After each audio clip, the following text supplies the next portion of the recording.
আসসালামু আলাইকুম, welcome back to my channel. তো আজকে আবারও চলে এসেছি নতুন আরো একটি রেসিপি নিয়ে। তো আজকে আপনাদের সাথে শেয়ার করব যে কৌশলে ফ্রিজের মাংস রান্না করলে আপনার মাংসটা হবে একদম টাটকা মাংসের মতো। কিছু নিয়ম ফলো করলে আপনারা এই ধরনের মাংস রান্না করতে পারেন। টাটকা মাংসের মতো রান্না করতে পারেন। এই কৌশলে আপনারা গরু, খাসি কিংবা মহিষ যেকোনো মাংসই রান্না করতে পারেন।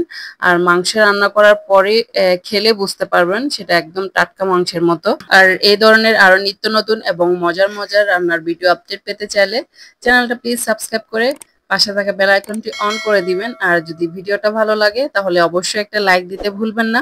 তো চলুন কথা না বাড়িয়ে মূল রেসিপিতে যাই। তো এখানে আমি 1.5 কেজি পরিমাণে ফ্রিজের গরুর মাংস নিয়ে নিয়েছি। মাংসগুলোকে প্রথমে ফ্রিজ থেকে 1 ঘন্টা আগে বের করে ডিফ্রস্ট করে নিয়েছি। ডিফ্রস্ট করার পরে খুব সুন্দর করে ধুয়ে পরিষ্কার করে এর মধ্যে দিয়ে দিচ্ছি 1 কাপ পরিমাণে পেঁয়াজ কুচি,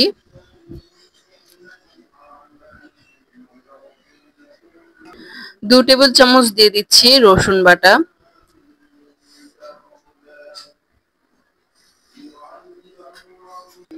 3 টেবিল চামচ দিয়ে দিচ্ছি বাদাম বাটা এবং 3 টেবিল চামচ পরিমাণ দিয়ে দিয়েছি টক দই। টক দইকে আমি আগে থেকে ফেটিয়ে নিয়েছি। কিছু আস্তা কাঁচামরিচ দিয়ে দিলাম এবং 2 টেবিল চামচ দিয়ে দিয়েছি আদা বাটা, স্বাদ মতো লবণ দিয়ে দিচ্ছি, 1 টেবিল চামচ ভর্তি করে ধনিয়ার গুঁড়া। যেহেতু মাংসের পরিমাণটা বেশি সেজন্য এখানে দিয়ে দিচ্ছি 2 টেবিল চামচ জিরার গুঁড়া, 1 টেবিল চামচ ভর্তি করে হলুদ গুঁড়া, 2 টেবিল চামচ পরিমাণ লাল মরিচের গুঁড়া, কিছু আস্ত মশলা আস্ত জিরা, লং, এলাচ, কিছু জয়ফল গুঁড়া দিয়ে দিচ্ছি, স্পেশাল গরম মশলা এখানে 2 টেবিল চামচ দিয়েছি।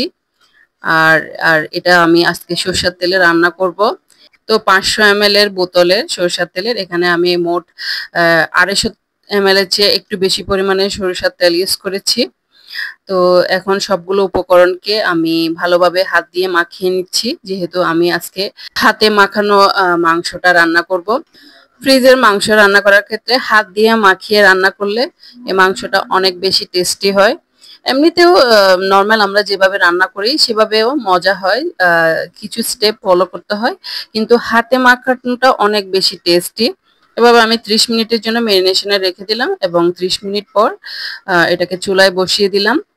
তো ফ্রিজের মাংস রান্না করার ক্ষেত্রে একটা জিনিস খেয়াল রাখবেন, মাংসগুলো ফ্রিজে থাকার কারণে একটা স্মেল থাকে। এই স্মেলটা দূর করার জন্য আপনারা অবশ্যই টক দইটা ইউজ করার চেষ্টা করবেন। আর টক দই যদি না থাকে তাহলে নর্মাল লেবু কিংবা সিরকা দিয়ে মাংসগুলো খুব ভালোভাবে পরিষ্কার করে নেবেন।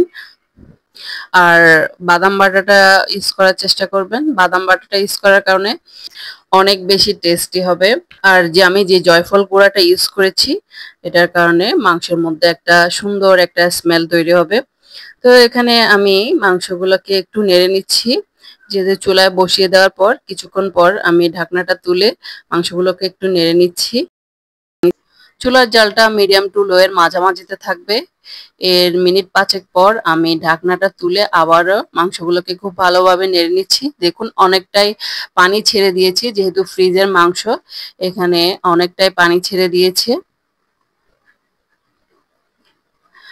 আর পানিটা যখন অনেকটাই টেনে যাবে তখন এই অবস্থায় আমি ঝোলের পানি ইউজ করব। এখানে আমি মোট 2 কাপ পরিমাণে ঝোলের পানি ইউজ করেছি।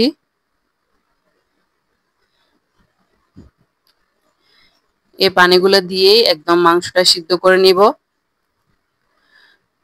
চুলার জালটা লো টু মিডিয়ামের মধ্যে রেখে আমি 45 মিনিট পর্যন্ত আমি এই রান্নাটা করেছি। এই যে দেখুন আমার মাংস রান্নাটা প্রায় হয়ে গিয়েছে। চুলার জালটা একদম লোতে রেখে আমি আর মিনিট 5 মতো চুলায় রেখে তারপর চুলা থেকে নামিয়ে নিব। এই যে দেখুন আপনাদেরকে দেখাচ্ছি ফাইনাল লুকটা। এবারে আমি একটা সার্ভিং ডিশে এটাকে সার্ভ করে দেখাচ্ছি আপনাদেরকে কতটা সুন্দর হয়েছে। আর খেতেও কিন্তু অসম্ভব মজা হয়েছিল মাংসগুলা, একদম টাটকা মাংসের মতো। আশা করছি আমার আজকের রেসিপিটা আপনাদের ভালো লেগেছে। যদি ভালো লেগে থাকে অবশ্যই আমাকে কমেন্ট বক্সে জানাতে ভুলবেন না। তো আজ এ পর্যন্তই, দেখা হবে অন্য আরেকদিন অন্য কোনো নতুন রেসিপি নিয়ে। ততক্ষণ পর্যন্ত ভালো থাকবেন, সুস্থ থাকবেন। আল্লাহ হাফেজ।